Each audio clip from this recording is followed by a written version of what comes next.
Right, we're going to watch some Leao. Yes, I cannot wait. So I've been waiting to watch Rafael Leao for ages. Right, here we go. Good speed, good pace. All right, he's been tackled. That's fine. It's fine. He's a great player. He's the next left winger for me, for Arsenal. He's clear. He's free. Oh, he's been tackled. Oh, he's got a shot. All right, straight at the keeper. No, right, he's clear now. He's got great run. He's got players on it. He's got a man to his left. Easy pass. Oh, he's going to take him on instead.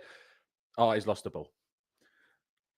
He's lost the ball. It's fine. It's fine. I rate this guy a lot. I think he should be our next left winger. It's just not for me.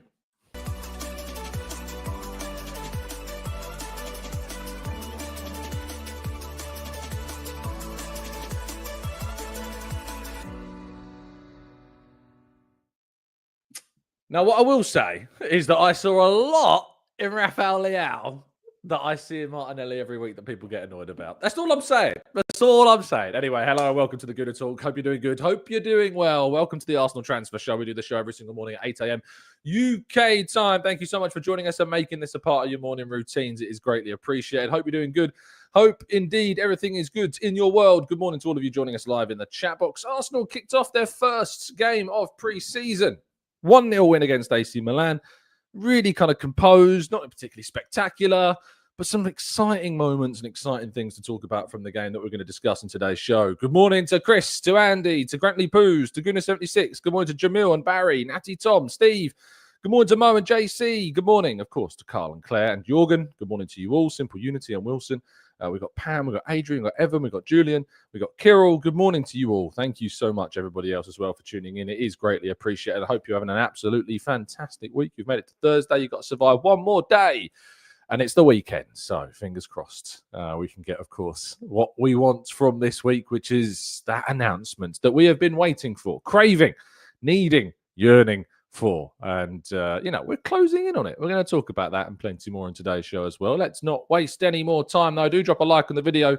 Do subscribe to the channel if you're new around here with those notifications turned on so you never miss a show. We start today with some news regarding fixture changes. We start regarding kind of these moments and points of the season that are going to get changed. So if you're booking things, just be a bit careful. Fixtures can change. And even these fixtures that have changed, there could even be further changes to these. So just be careful. So Saturday the 13th of September, Arsenal's game against Nottingham Forest has been moved to a 12:30 kickoff. Early breakfast, people. 12:30 kickoff on a Saturday against Nottingham Forest at the Emirates. Sunday's match against Manchester City on the 21st of September has been moved to a 4:30 game. And currently, Newcastle's match against Arsenal at St James's Park has been moved to the 28th of September on Sunday and also a 4:30 kickoff. Annoying for fans. You think Arsenal going all the way out to Newcastle? Put it at 2 o'clock, please. Put it at a 2 o'clock kickoff. Let people get home. Why can't they let people get home? It's nuts. So people are going to be paying for some hotels, I think, on that game in September, of course, as well. But that game could yet change because if Arsenal are playing on a Tuesday in the Champions League the following week, that game will have to be pushed to a Saturday or a Friday. So hold off on booking your train tickets. Hold off on booking whatever you need to get there. That game could yet change. It's worth pointing that one out because it could still change. Now, in Singapore, obviously, where Arsenal played their first pre-season game, there was plenty of Gyokeres hints. Fans, of course, really embracing the excitement, the expectation, and of course the celebration of Viktor Gyökeres as well. He is on his way to Arsenal. We'll have more insights on that. But I was told that there was kind of the big cameras, things that have been exposing apparently like CEOs and stuff and having affairs, allegedly. All that chaos at the Coldplay concert. There was those big television screens that they have at stadiums. And apparently I was told whenever they kind of landed on Arsenal fans, everyone was just dropping the Gyokeres celebration. So the fans are absolutely loving this. And, it's a hell of a moment.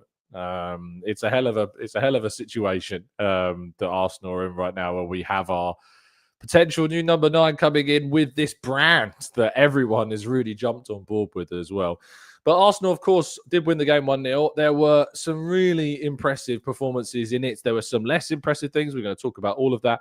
Ethan Nwaneri, for me, though, in the first half, absolutely stole the show. Like, he was so impressive playing in that attacking midfield role. I've been saying for a while, this is his role.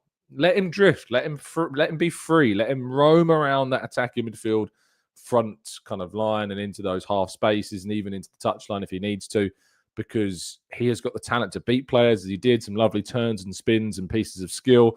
Brilliant effort on goal that was only just tipped around the post. A pass came in, of course, from Norgaard as well. Really impressive performance from him, and excited to see more from him throughout, of course, the summer. And there is an expectation that we'll get an announcement very soon of his brand new contract that has been signed. Christian Norgaard, of course, started the game in what is his first showing for us that we've seen of him in an Arsenal shirt, and he grew into the game. I think, he definitely grew into the game. It was a slower start from him, a couple of misplaced passes, a couple of rash moments where he kind of dove into challenges. He just needed to get settled. He needed to settle himself.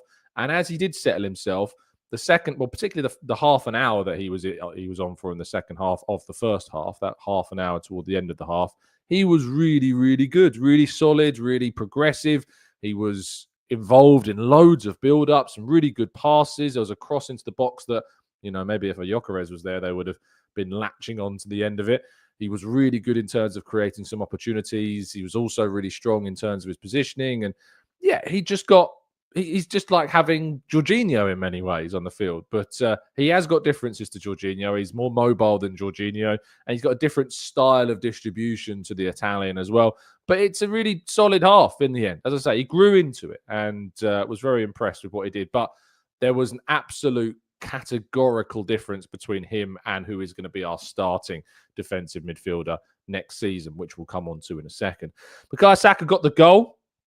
Really strong finish. Decent performance from Saka. The goal was obviously the highlight of his game, and it was a decent finish, on the volley, into the ground, into the side netting of the goal, and really good movement. You have to give particular credit to Gyokeres for that cross. Absolutely fantastic delivery from him. His passing has just reached new levels, I think, in the last 6 months. Been really impressed with Gyökeres' distribution, his deliveries, his long balls.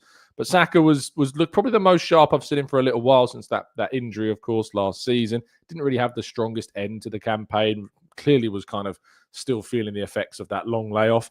But he was beating his man. He was playing some decent passes inside. He was getting those crosses into the box that maybe the likes of Gyokeres could be a lot more dangerous with.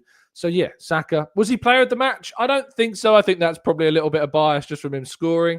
I certainly would have been more inclined to give it to some other players, Ethan Nwaneri or the player that we're going to talk about right now, Martin Zubimendi, who was really, really good. What a player we have got on our hands here.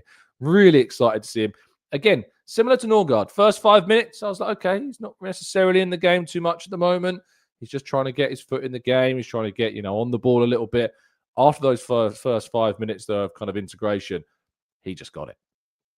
Passes were just sublime. The driven nature and the accuracy of those passes. There was 2 passes in particular to Martin Norgaard in the game that were just brilliant. Got Arsenal on the front foot really quickly. It's the criticism I've had of Partey's progression in the last few seasons that have diminished. We talked about those numbers of Partey's kind of dropping over the last 3 seasons, and it seems that like we've almost refreshed to this role, and Zubimendi's adding that much better kind of specific attempt into the final third at such a pace that gets Arsenal moving much faster. There were some really good moments where he actually got forwards a little bit and combined in short spaces with passing combination with Norgaard and with Saka, and also with Max Dowman when he came onto the field as well. And there was a really good ball on the left-hand side in the left half space, showing that he can't just do it on the right. He's also, operating with a presence on the left-hand side where he played that really, really good ball into that left half space for Trossard to set up an opportunity that unfortunately wasn't taken by the Belgian. But yeah, really, really, really good performance by Zubimendi. Very impressed indeed. Max Dowman, though, first opportunity for fans to really get kind of a glimpse of what he is capable of. And the first thing you notice is just a desire to be on the ball. a desire to get his hands, or feet rather, on the play, and just has so much confidence. He's not overawed by the situation. He's just not kind of in those moments where you expect a player to balk or to make the wrong choice or to be a little bit too much. And the fear I always had around Dowman, of course, watching him at youth level, was that he's a little bit too selfish at times and he holds onto the ball for a bit too long. I didn't get that at all. I really didn't get that sense and feeling from him in this game. He looked like he was part of the side and he didn't fit straight in. He wasn't holding on the ball for too long. Yeah, that was really, really, really impressive, I think, in his first. Marley Salmon, of course, I think also had a decent game. Missed his penalty at the end, of course, but I think Marley Salmon also did himself a lot of justice. Speaking of penalties, Kepa Arrizabalaga got onto the bench, off the bench rather, for the second half and managed to pull off a really, really strong, not just one or two, but three saves in the penalty shoot. As I said, the Rafael Leao shot was really the only chance he had to make a save, and that was straight at him. Yeah, Kepa, the keeper, looks a very good shot stopper. So that's really positive for Arsenal, I think, as well. Now, speaking after the game, Mikel Arteta highlighted a bit of an issue which I think extends beyond just Kai Havertz. You know, it extends to Viktor Gyökeres as well. He was asked about Havertz, and he said he's in a very good place. I think the game he had was in 3 or 4. Was in 3 or 4 times completely free, and the ball didn't arrive to him. The work rate which he offers the team is top. He scored the other day against Watford, and it was very close a couple of times as well. Overall, very happy with him. And there was a moment where Martinelli kind of escaped down the left-hand side, ran into the left half space. Havertz kind of peeled off to draw a defender away, but ended up being in loads of space and a completely free and open target to be laid off to strike the ball. And Martinelli just instead decided to shoot, and it was deflected wide, I think.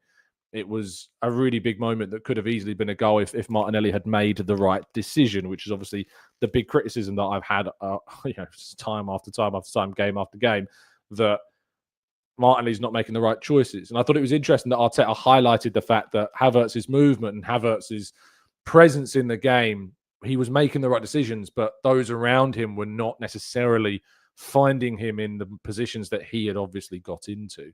And so for me, you know, that is what Gyokeres is going to have to also deal with. Gyokeres is going to have to demand more of his teammates, and Arsenal's players around the centre-forward position are going to have to step things up. They're going to have to be better in chance creation, more quality chances. It's not necessarily the frequency of chances we're creating, it's the quality of the chances and the right decisions being made in the final third. We've had this finishing issue. For me, that was our biggest problem last season. We weren't clinical enough. But adding to that, there is obviously a creativity thing as well that we need to make sure that we've refined and that we're just more purposeful, that we're more precise in the way in which that we create. You know, 23 shots, as in Chan in the chat points out, 1 goal. Creating the volume of chances is not the problem. It's the quality of those chances that is proving to be the main issue for us at the moment. Now, obviously, it's a preseason game. Everyone's very raw and rusty right now. You can't read too much into these games, and you shouldn't. It's just kind of these moments that we need to refine, we need to get better at, we need to do more with, and Havertz was certainly that. Gyokeres, of course, we'll talk a little bit more about some of the players in the game in part 2, but Gyokeres, the expectation is that he will, according to media in Portugal, go to London before then going to Singapore. So he will complete his move in London and then go to Singapore, which makes a little bit of sense for media purposes, medical purposes. There were suggestions, I think Independent, Miguel Delaney suggested that he would do his medical in Singapore. But there's now reports coming out that he'll go to London first. So it's still very much up in the air. It's still going to happen. Don't worry. This is a player that is going to be an Arsenal player, and we can't wait. And we're very much looking forward to seeing it happen. And speaking of players becoming Arsenal players, the expectation is that we will get a Mosquera announcement imminently. That is expected. It could have happened yesterday. It didn't happen yesterday. But it makes sense that will now take place today. He's there. He's in Singapore. He's going to be with the squad. He could get some minutes against Newcastle.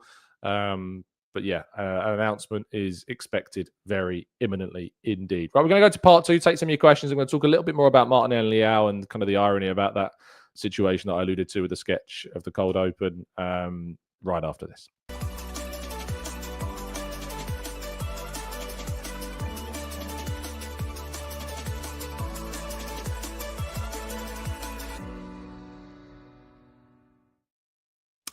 Right, this is, of course, part 2 of today's show. We're going to be jumping into the chat box,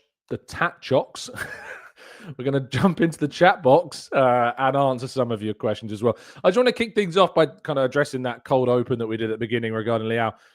For me, I know Rafa Leao is a player that a lot of people quite like and would like to see Arsenal sign. When I watched that game, it was and it's a preseason game, so you can't read too much into it with any player. But I couldn't help but see the irony in that performance from Leao. Like, all the things that I get so frustrated about Martinelli doing or not doing, I saw in that performance of Leao as well. Moments where he just wouldn't make the right decision, that would have a player spare and wouldn't make the pass. He would try and do too much, take too many players on. He's too hot and cold. He's too inconsistent. And the same goes for Martinelli. Martinelli's performance yesterday was, a concern still. It wasn't precise. He didn't make the right decisions. He should have passed when instead he decided to shoot. He couldn't beat his man effectively enough. I struggle with those people that are done with Martinelli and then are like, we should go and get Leao. I really struggle with that argument. I just think it's really contradictory, and hypocritical is a harsh word, but it is a little bit. To be really off Martinelli and really on Leao when they have so many similar issues related to both of them, I struggle. I really do struggle. I think the only thing that Leao catches the eye because of his speed and his height and his power, and he can beat a man more successfully, I think, than Martinelli can. But it's just kind of a highlight reel of things. It's not really a consistent delivery of output every single game. I want a winger, and this is why, I like Rodrigo, and I think he's better than those two, definitely. But again, I'm not convinced that he is, for the money that you have to pay, the player that's going to deliver you that every single week. I want consistent delivery. It's why I like Eze so much. It's also like, and I know Eze is not necessarily an out-and-out left winger. He can play there really well. But the thing about Eze is that Eze delivers so consistently. And I don't really think there is a left winger on the market that Arsenal can get this summer that's going to take things to that new level. I just don't think there is a player that's going to do that. I would rather Arsenal, obviously having brought in Madueke, sign Eze, at times use both of those two as options on the left to see what we can get out of them, and then wait until there is an obvious candidate to bring in on that left-hand side that is going to take that position to another level. That's what I'd rather do. And I remember, I think we did a show like 2 or 3 months ago where I spoke about how the window will be dependent upon the options, the targets that are out there. And we talked about, if the striker target's not there, maybe we focus in on the left wing market instead, because there are players, of course, out there that are more likely to give you something. But in the end, I think actually the way that the market has progressed and the way the window has progressed, those left wing options have gradually become less favourable, less likeable for us. And instead, the centre forward of bringing in Gyokeres became far more as it should have been, really. And that was always going to be our priority this summer. The centre forward was the most important signing that we had to make during this window.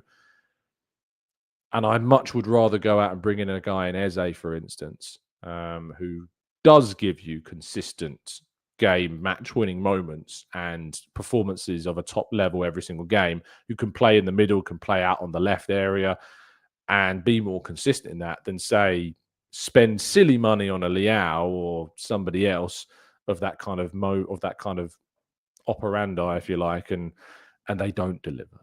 That's for me. And if your legend is really right to point out, Tom, you forgot to mention Nelson. I thought you came on well. Reece Nelson was the best left wing option we had yesterday.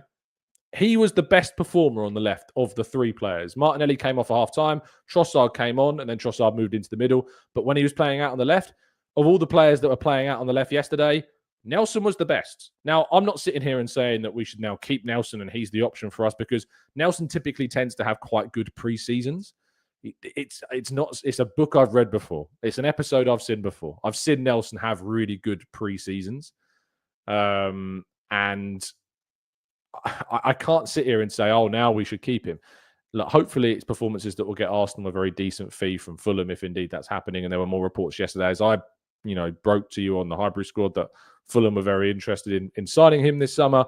I think that there is a concern on that left still. What is Madueke going to provide there? I don't know. He's not, for me, a left winger. That's not his best position. That's not his best role. but he can play there, and I'm curious to see what he can do. But for me, if Arsenal end this window without signing Eberechi Eze, I'm going to be disappointed, or an equivalent. I think adding these 6 players in, it's an 8 out of 10 window for me. Eze coming in takes it to the 9s. It just takes it to the 9s in terms of a window, and I would love to see Arsenal go and do it. I think that we are in need of that extra attacking verve and excitement. But obviously the way in which that deal happens is because Arsenal need to first go and focus on getting some players out the door before we can go and get that next player through the door. But I can sit here and tell you categorically that Arsenal's intention is to go out and get a third attacking player during this window. That's what they want to do. We've just got to try and hope that they go and do it. Right, let's jump into the chat now and make good on this promise. JC says, what if they sign Rodrigo and not Eze? Is that a 9 window? Yeah, I'd still say that's a 9 window, JC, yeah. You've addressed that left-hand side. You've brought in a very good player. So, yeah, it's still would be a 9 window. AJ says, 8 out of 10. Are you joking? No, of course not. They've signed the centre-forward that we desperately needed. They've signed the defensive midfielder that we desperately needed. They've signed the backup keeper that we desperately needed. They've signed the defender that we desperately needed. They've signed the number 2 defensive midfielder that we desperately needed. They've signed the number 2 to Saka that we've desperately needed. So, yeah. It's an 8 out of 10 window for me right now. But if we go out and get the left wing option or an attacker like an Eze, takes it to the 9 for me. 100%. We've improved the team. The team's better than it was last season. It's in a better place. And if we add Eze, it's even better than it was last season. So, yeah. 8 out of 10, mate. Nifty Legend says, I just thought we looked really sharp and he was our best left winger on yesterday's game regarding Nelson. No, I agree with you. I think he was our best left winger yesterday. Jahanino says, I really want your cool and measured view on the right-handed bias that is still very obvious in our first game. Should we worry? Will Gyokeres change it? Do we need more time in pre-season? Pre-season, in essence, is just a fitness exercise. Like, the results don't really matter. The games don't really matter. The performances don't really matter. They do more as you get close to the season. Now, I'm more bothered about the 2 games at the Emirates. That's on a Premier League pitch. It's in London a week ahead of the Premier League starting.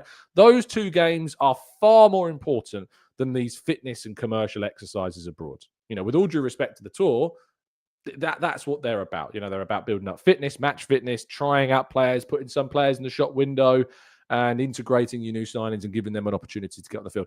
The 2 friendlies in London, they're the really important games before the season starts. These games are more about just kind of trying things. The 11s that we played yesterday, it's very unlikely that you're going to see that starting 11 ever next season.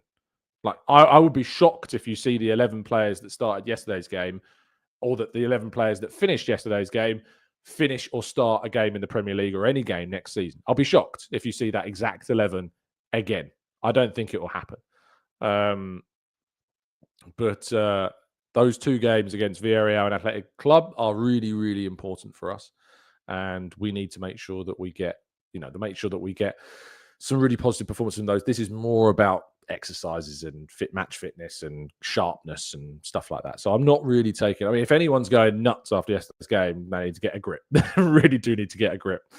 Nelson says, Arsenal has a very solid high press in a 4-4-2 formation. Nwaneri has to embrace that to get the game time he needs to be at the tip of that high press spear, along with the centre forward.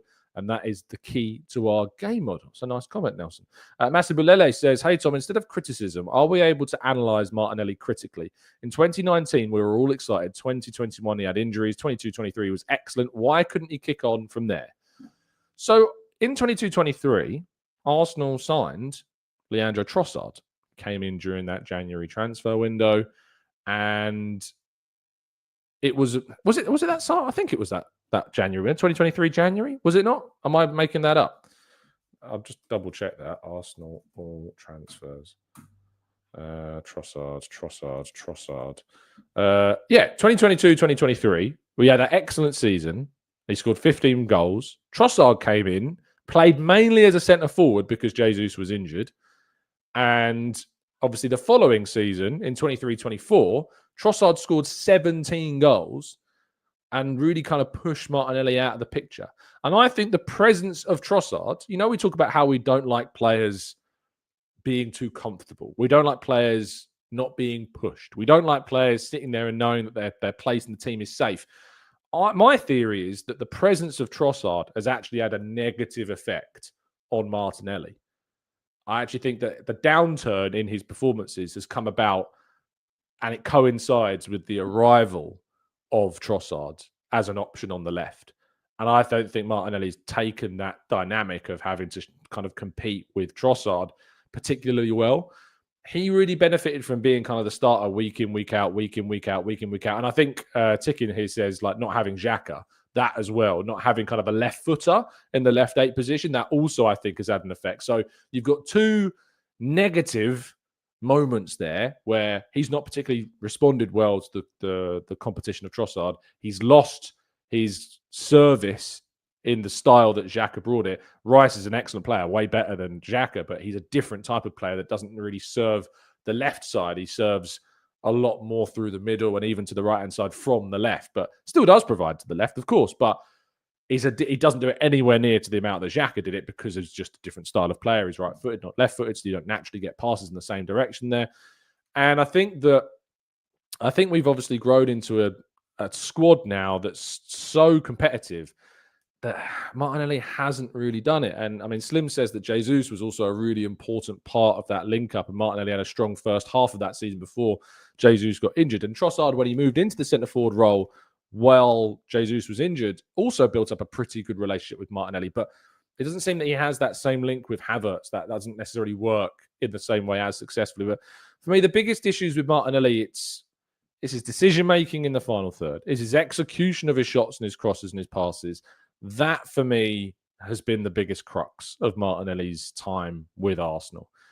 It's the inconsistency. It's the flattering to deceive at times. It's the hot and cold. It's all the issues that I have with a lot of wingers that, you know, we've thankfully not signed, you know, and I find odd that others like and want. There's a lot of similar problems in Martinelli that players that a lot of people like Leao that people want. And I don't really understand how you can be so cold on Martinelli, but so hot on some of these other players that have the similar same kind of problems.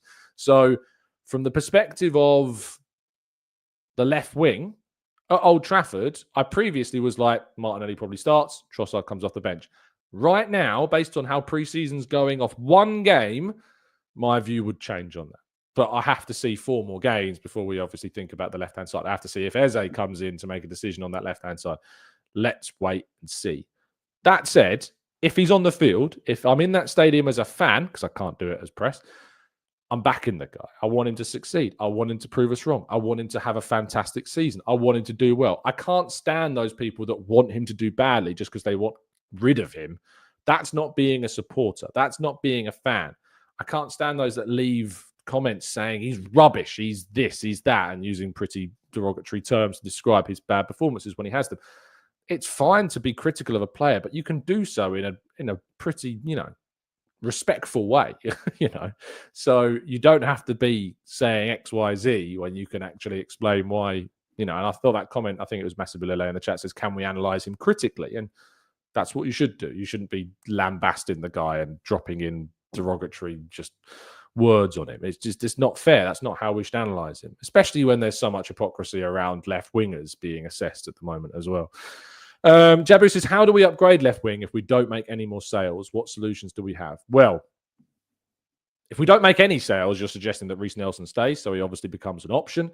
Madueke is a player that's come in who can play on the left, so I guess we see him. He offers something different. He's a left footer, so it becomes slightly different to what Trossard and Martinelli are offering right now. And maybe a left footer with Gyokeres through the middle is something to really look at, because you get that ability to cut the ball back more successfully, or you get crosses in a different way. You're not cutting back and slowing down. You're better in transition with a kind of natural right foot on the right or a left foot on the left, because when you have to cut inside, it tends to slow the play down, even though it can be more dangerous. So that's an option for us if we don't bring someone in. But Madueke isn't a left winger. He is a right winger and an inside forward. So I'm not sure how he would cope with that. Thomas Tuchel really likes seeing Madueke on the left, and then obviously now to use Saka on the right. And we expect that to be kind of the setup for England. So we might get a lot of practice, you know, in terms of seeing Saka right, Madueke left, not just for club, but for country as well. It could be something that we see. And says Anthony Gordon or Rodrigo. It's a really good question. Anthony Gordon or Rodrigo? I have a lot of appreciation for Anthony Gordon. His numbers last season, 11 goals and assists. 21 goals and assists the season before that in the Premier League. Depends on the price. I think price comes into it. Rodrigo's got the X factor because he plays for Real Madrid. He's Brazilian and all this, but he got the same goals and assists last season for Real Madrid that Gordon got for Newcastle in the Premier League. He got 15 goals and assists the season before that, and he got 17 goals and assists the season before that. Those are 3 seasons like where you're diminishing in return over those 3 seasons. Gordon, he's 24 years old. Rodrigo is also, I think, 24? Yeah, slightly older than Gordon. It's close between them. It's close. What about goals per 90? Is that a thing? Can we have a look at that? Goals and assists per 90. That gives us a little bit more insight. Rodrigo, 0.51, down from 0.57, down from 0.64. Gordon, 0.41, down from 0.65 the season before. So Gordon, the season before last, has returned a goal and assist rate faster than Rodrigo's ever returned, which is quite impressive in his time with Real Madrid. But playing for Newcastle, I rate Gordon as probably among the best left wingers in the Premier League. I'm trying to think if there's a better left winger in the Premier League. Luis Diaz, you'd probably say. Gakpo, you'd look at as well. Don't rate Doku higher than him. I rate him higher than either of our 2 left wingers. Thinking of any others that I'm forgetting. Who am I forgetting? I'm sure. Shaq says, do you guys actually watch games or just compare numbers? Yeah, we watch games, mate. We watch games as well, but I can't watch a game while I'm doing a live show, so we look at the numbers because they're easily accessible to me during a live stream. Kirill, thank you so much for the kind donation. Says, Tom, I believe you go a bit too far. This is a bit cold for me. Odegaard and Saliba were a lot worse than Martinelli. This hate is too much. Again, I don't think it's hate. There's difference between hate and criticism. These are 2 different things. Hate is saying he's rubbish, get rid, awful. Start using expletives to describe his performance. That's hate. That's hate. Being critical is saying he needs to improve this in his game. This was a concern. This is what I want to see better from him in the next game. I think that other players in this aspect do better, or other players that people also like are doing similar things that I don't like, such as this. These are 2 different things. Hate and criticism are not the same. And fans should be encouraged to be able to criticize. You shouldn't be sitting there thinking you can't be critical. There's a difference between being critical and hating. I don't like hating or trolling or being abusive. That's a very different thing. But being critical is absolutely within your rights as a supporter. You can be critical. You can say that you don't like something. You can say your reasons as to why. So I never really kind of, I agree that the hate is wrong, but I'm just criticizing what I don't like. Saliba, I thought, had a good game. They had an excellent moment against, I think it was it Leao? I think, where he just saw him out very comfortably as he looked to be going through pretty clear. Saliba just turned the burners on and won the ball away. Odegaard was quite quiet. He obviously came on in the second half of the game. He tends to start matches. It wasn't a game I'd even really comment on from an Odegaard perspective. But there were things in Martinelli's game that I see all the time that were still there that I find concerning.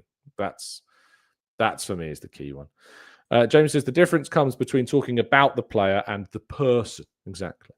That's a really good way of putting it. We're talking about him as a player. We're talking about him and what he brings to the team as a player and what I don't particularly like.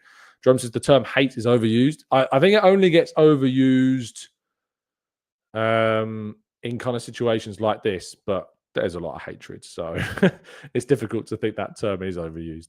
Jam says, please don't now suggest that he has been solely purchased as a right-sided backup. You yourself are arguing that he would potentially be starting on that, and I haven't, Jamsy. I think you can always kind of get a sense of people's views of me or the show by the consistency and the tone of the comments, of course, get left. And you'll probably, if you've watched the last 3 shows, will have seen the same comment similarly from Jamsy, which is quite critical of kind of calling out things I've said or supposedly said in previous shows. But if you watch this very show, you'll hear me talking about Madueke playing on the left quite a lot. In fact, Chatbox, remind me, how many minutes have I spent talking about Madueke as a potential option for the left? He's come in primarily, the big reason why we signed him is because he does bring a lot of quality to be a cover and competitive option on the right for Saka, because if Saka's not there, we've now got a very natural option. But that's not solely what Madueke's purpose is when he comes in. That's the primary purpose, but it could not end up being the most of his purpose at the club because Saka plays so often. But his primary reason for coming, because Arsenal still want to add a third attacking player that typically plays towards the left-hand side, like an Eze, like a Rodrigo, like a Gordon that have all been linked. That shows you exactly what the design of the signing of Madueke is. But Jamsey, chill, man. I don't know what I've done to annoy you, insult you, or be personal to you, that every single show you come in trying to catch me out or whatever, unsuccessfully. But just chill out, bro. Like, you know, you can watch the show, you can chill out, you can see what I've said, and I've said nothing to that ilk. So just chill, man. Just enjoy your day. Cheer up. Have a glass of water or something. Levan just says, having seen Zubi, he's more in the mold of a conductor, like an Alonso. Yes, he is. I feel Arteta is aiming for more of a balanced double pivot. If one goes, one covers. I think you're right in the Xabi Alonso comparison. That stylistically is absolutely what Zubimendi is more about. But he is going to move into attacking areas. I still think Rice will be given more freedom to go forwards than Zubi will, but it won't stop Zubi from going forwards, as you saw in yesterday's game. So it could be a balance. It's definitely a balance improver in the midfield. It's definitely going to improve our balance, I think, having Zubimendi and Rice. And I'm really excited to see what those two can do a little bit more moving forward. Napshot says, watching him up close yesterday, Tom, reaffirms one thing with Martinelli. His vision narrows up really fast when he's facing up his marker. But when he's running down with grass to burn, he is effective. And I think that's a really good bit of analysis, to be honest. When he's got open space and he can eat up the ground, it's great. But when he gets to the point where he has to make a big decision or he gets closed down, and we saw that with, again, and I hate to keep bringing it up, but we did see that with Leao yesterday as well. And there's a number of wingers in that collection that do this, is that they can eat up the ground, they can run into space really, really well. But when it comes to making the decision, the execution is lacking. And that's a problem that he's always had. And I've always wanted him to improve. I just think he needs to get his head up sooner. I think he just needs to I think one of the biggest things, and I'm sure he does this, and it's probably really naive to even say it, but if he watched his games back and you could kind of pinpoint the moments where he's not making that right choice, I'm sure they do it. And that's what concerns me more, is I'm sure they do that with him, but it's just not making a difference. And that is part of his game that I just want to see improved. Kerry Boy says, Tom, Rodrigo is more than stats. He's like Sanchez, not the main star. For us, his stats will go up. A top left winger. I mean, he wouldn't be the main star for us, mate. We're just signing Europe's highest goal scorer of the last 2 seasons. We've got Bukayo Saka on our right-hand side. We've got a £105 million midfielder. It's not like Wilfried Zaha at Crystal Palace in that sense. You know, it's my big criticism of signing Wilfried Zaha was that he was the star. I'm less inclined to look at Eze in that way because Palace have improved a hell of a lot since the time that Wilfried Zaha was there, to the point where they're now beating Man City in FA Cup finals. But Rodrigo does not just become the star at Arsenal. We're not Arsenal when Alexis Sanchez arrived. We're not that team. Like when Arsenal signed Alexis Sanchez, our other signings that window were Callum Chambers, with respect to these players, Callum Chambers, Danny Welbeck, Gabriel Paulista, Mathieu Debuchy, David Ospina. If Rodrigo joins this window, he's joining a window where Arsenal signed the best number 6 on the market, the top scorer in Europe over the last 2 seasons, an experienced Premier League captain in Christian Norgaard, a Champions League and I think Premier League winning goalkeeper in Kepa Arrizabalaga.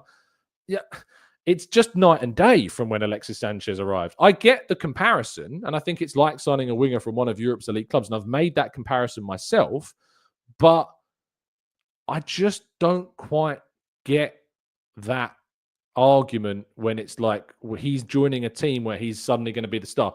No, he's not. Rodrigo does not become the star of Arsenal. Is Rodrigo even in our top 5 players if he signs? Saka's better than him. Rice is better than him. Saliba's better than him. Gabriel's a more important player than him. David Raya is a more important player than him. Jurriën Timber, contextually, I prefer as a player and think his ability is better as a right back than Rodrigo is as a left winger. I could probably go on, you know. Is he even in our top 5 players if he signs? Probably not. So, and that's not a slight on Rodrigo. That's not a criticism of Rodrigo. He's a good player, a very good player. But the argument is, for me, that the Sanchez kind of thing is not a key. Now, the rest of the comments is a top left winger like him. He has talent to be isolated and still beat a man, create a link up with. And, I think I look at the ability to beat his man is definitely there more so than Martinelli or more so than a Leao or more so than potentially a Madueke on the left or more so than an Eze on the left. Yes.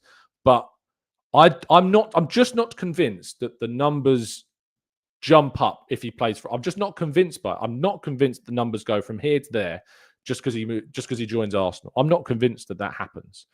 We're talking about Gyokeres potentially if he scores half the number of goals that he gets for Sporting for us, he's still had a good season.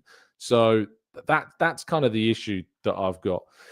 Let's scroll up a little bit more. Controversy Media says, you're a cool fella, Tom, but very, very arrogant. And the fact that you don't see it or no one's told you is shocking. Mate, I get called arrogant on a regular basis. I own it. I get it. I get why people say it. It is what it is. I'm not going to change the way in which I deliver my content. If you think I'm arrogant, that's fine. That's no problem. I back my opinions. I back them up with evidence. I back them up with reasoning. I back them up with explanations. And if that comes across to you in that way, fair enough. I take it on the chin. It is what it is. I'm not going to change how I believe in talking about football. I'm not going to believe in changing how I view or criticize or disagree. For me, the arrogant thing for others, and this is where I see arrogance, is when you have an opinion and someone turns around to you and says, you're just saying that because you've got you get access to the club, or you're saying that because you don't want to lose your access to press conferences. That's the arrogance for me. The arrogance is seeing an opinion that's different to yours and thinking that there must be some kind of ulterior motive that can exist. That for me is an arrogance in a footballing opinion debate. To think that somebody's opinion that's different to yours can only exist, not because they might actually have reason or evidence or a good argument for it, but instead the only reason that they can have that opinion is because there's some kind of agenda, and there's no agenda with any of the opinions that I put out on here, and people very much misconstrue that. But I take it on the chin. I have a point of view. I explain it. I disagree with people. If disagreeing with people is an arrogant thing to do, I'm sorry, but that's just who I am, and I'm not going to change that. So sorry about that. Carl says, do you think Odegaard has more chance of getting back to his best if the pressure of captaincy is removed? No, I'm never of the view that changing the captaincy is the right decision. He's a good captain. He's an excellent captain. We've got a lot of leaders in the team that don't need an armband to be captains in this group. I don't think it's anything to do with the armband. I think he had a bad season last season, mainly because of the injuries and because of everything else that happened around him as well, that he didn't have his main partner in Saka for a lot of the campaign, or the right-hand side pod of White, Saka, and Odegaard was broken up so much. He missed 2 months of the season because of an injury, which I don't think he ever recovered from. I think that's the reason. If you look at his performances in the last few games of last season, where he actually got a bit more freedom back, he played really, really well. So, no, I don't really link that at all, to be fair. Burns says, I fear a more Premier League rival signing him. Rodrigo would be our new potential. There were reports yesterday that Liverpool are not interested in signing Rodrigo. So if you're worried about that, there were some pretty credible reports coming out of Liverpool that they're not looking at signing Rodrigo. That could change, but that was the reports yesterday coming out about him. Time for another call-in show, says Spearmint. Well, when are you going to join one, mate? It's all well and good calling for call-in shows, but I don't see you calling in, mate. I don't see you showing up. He's pulling a Martin, as we call it. I did really think about putting like a big, like a day timer in the bottom right-hand corner, like days since Martin said he'd come on the show, like in the box. He left a comment on the next day and has not been back since. Lost says, Tom, I love how you clap back. I don't even see it as a clap back. Like I'm just explaining things. I'm just explaining my view. I explain it with numbers. I explain it with what I've seen. I give it evidence. I don't just say things unsubstantiated. I just say what I say. And as Ryan says, I'm entitled to that opinion. If you disagree with it, fine, but disagree with it and tell me why. Don't just be like, that's one of the things I got said on the show the other day. We were talking with Sophie yesterday. Make sure you go and subscribe to the Hybrid Squad and go back and listen to that show, and also go and listen to FK's show I did the day before on Latte Firm, of course, as well. It's like you say something and people in the chat like, that's rubbish. Wow, that's an L opinion. It's like, cool, you disagree. That's fine. But tell me why. I'd love to know. I'd love to kind of pick your brain on why you think differently to me and what it is that you think that's different. Like I did that yesterday with Alex, who, of course, subscribed to the Different Knock. Fantastic channel. Probably the best channel of the last year in terms of Arsenal content creation. Alex has done a brilliant job in producing some really well-written, well-edited, well-executed content.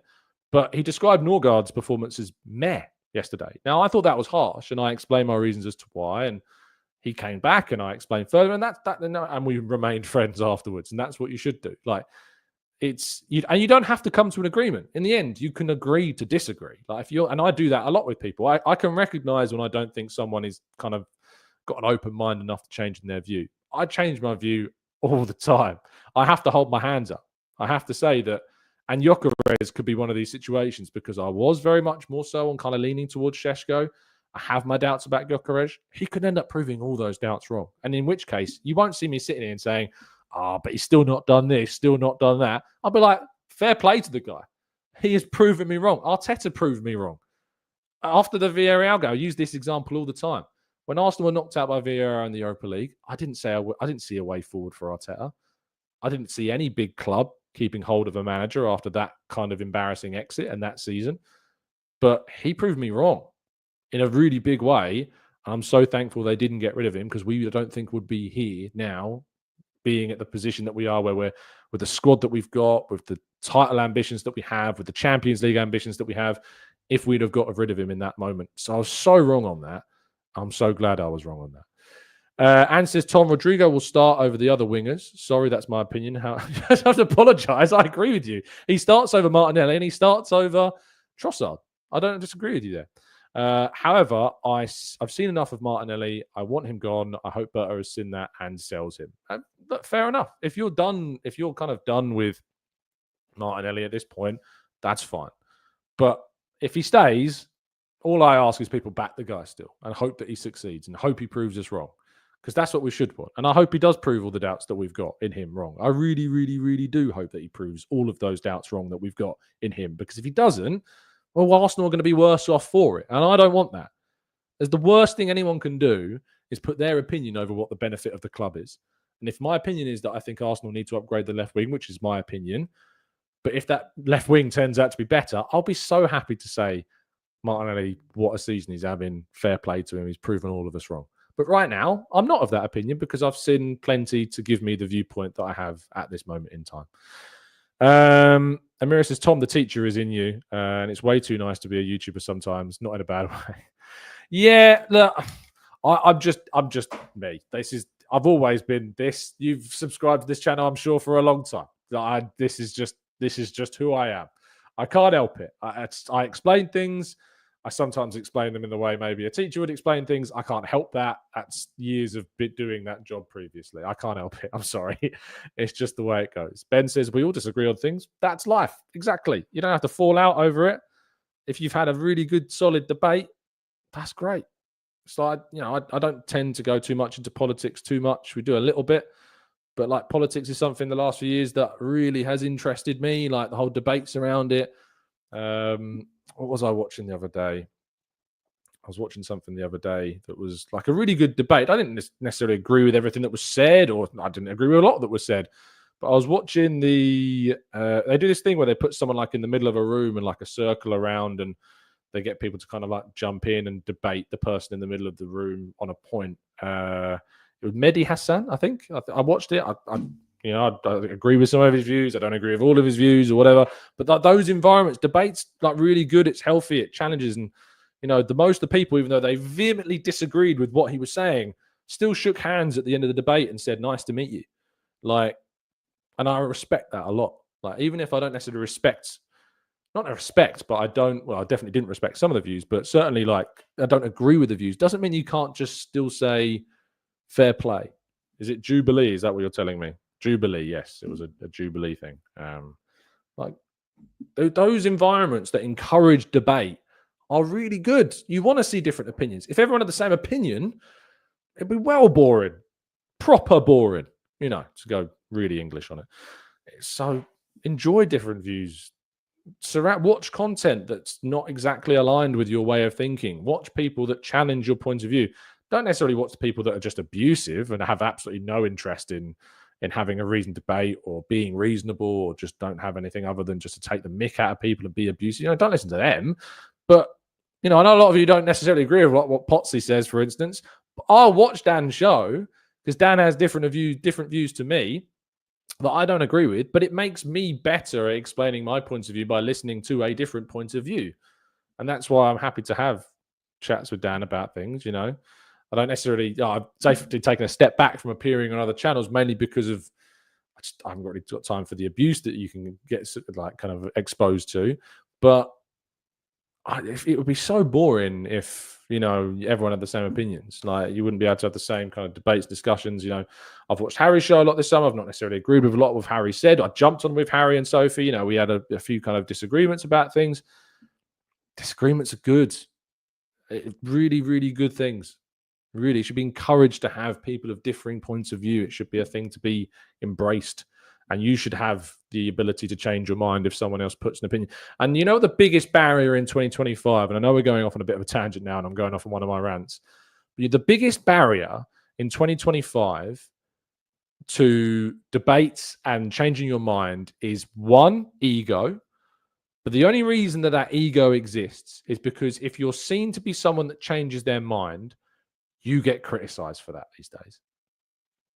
You get criticized for changing your mind. You get called a flip-flop, or you get told that you're weak, or you get told, or you get laughed at and be like, look, I was right. Ha, ha, ha.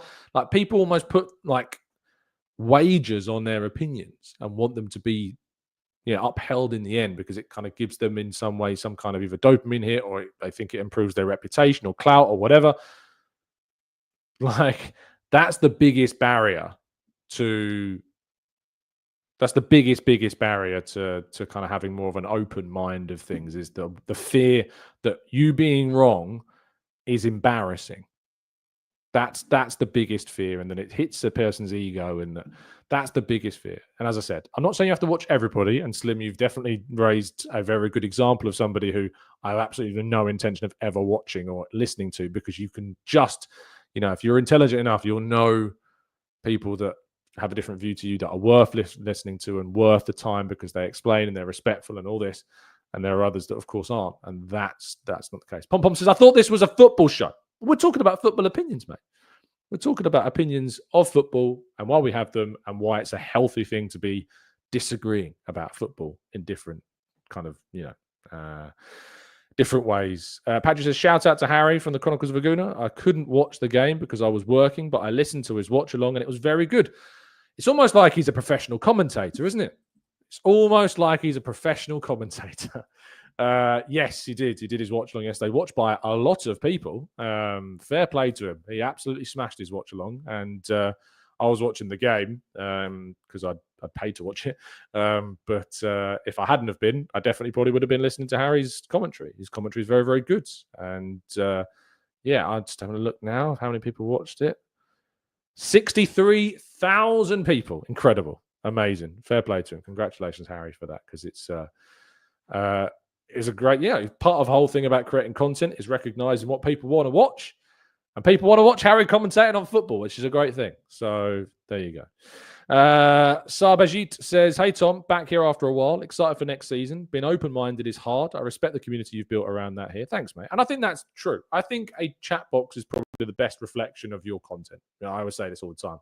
I think if you want to know how good your content is, how good is your chat box? How good are the people that engage? And I personally feel that we have one of the best, if not the best, Arsenal community. One of the best communities in here. You guys are brilliant, amazing.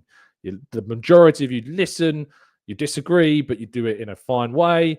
It's a great community that we got here, and absolutely enjoy sitting down. It makes worth getting up in the morning and doing these shows. If I didn't enjoy having these back and forths with you, I wouldn't do it.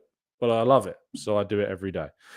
Ben says, I love it when you both go on Sky News. Makes me happy to see you guys progressing in life. It's always an honor to be invited onto any platforms, be that Sky or TalkSport, or I'm doing Sirius XFM for our American listeners a little bit later on today. For those that are American listeners, let me check the time on that for you. I should be on at 2:00. So Sirius XFM if you're an American or North American, or if wherever you get Sirius XFM, or Sirius XMFC, I think it is. Go and give that a listen. I'll be on there at 2:00 UK time, whatever time that is, of course, wherever you are in the world. LMS says, I come here for measured, serious chats. To work for work says, Tom, do you ever take a breath when you speak? Where's the grammar? Where is the full stop, you pillock? I'm sorry. Please forgive me, mate. I apologise greatly. Slim says, thoughts on Hato to Chelsea? I really like the links to us. I wanted that signing. I hope it doesn't work out with him and we buy him. This is the reality of what happens when you have an exciting young player come through. Lewis Skelly. Hato is a left-sided defender. We have 4 defenders there. We've got Gabriel, Kivior, Calafiori, Lewis Skelly. We don't have room for Hato. We don't have the budget as well to go out and add Hato to this group. Mosquera, as I've been saying all through the summer, I thought was stylistically, that's the profile of player. A right-sided defender to give depth to the centre-back position of Saliba, to give you an option at right-back, which he has played before if we have injury issues with White and Timber. That's the defender that we needed. We've gone out and got that player. Am I gutted to see Hato go to Chelsea? If he goes there, 100%. Same as I'd be gutted to see Xavi Simons go there. I like Xavi Simons a lot. I don't want to see him at Chelsea. But if there is a club that players that I like end up going to that don't tend to do well, it's Chelsea. They do tend to kind of restrict players, ruin players. And that's why Madueke, for me, when he was at PSV, I was gutted when he went to Chelsea because I was like, oh, that's another really talented young player that could see their career ruined by going to Chelsea. And you can see the reaction to how it is when we've signed him. You can see the view of Madueke. And unfortunately, if you'd have watched him a lot more at PSV and seen what talent was there then, you would have been as gutted as I was when he went to Chelsea. Similar with Hato, and I'm gutted if he goes there because he's a good player. A really, really good player. Amberly says, Deluded Gooner's another decent... Yeah, of course, DG's a legend, mate. DG is one of the most hardest working content creators on the sphere of this Arsenal creating world. I struggle to think of someone who works even harder than DG. Brilliant player. He's a brilliant player, actually, but brilliant content creator is what I meant. Yeah, brilliant. Go and watch DG's content. It's great. There's I get into this trap of obviously naming people, and then I forget people, and I feel really bad afterwards. So if I've not named you, and you think I should have named you, it's not personal, all right? Didn't mean it personally. There's loads of great content out there. Robert says Mosquera will be groomed to be back up to Saliba if he goes next year. The cheaper the replacement. I'd say it'll be developed rather than groomed. Ingard says I'd be inclined to experiment Zubimendi MLS in midfield, Rice in the 10. I'm losing my faith in Norgaard. It's extreme. It's an extreme view of changing things. I respect it, but I don't agree with it.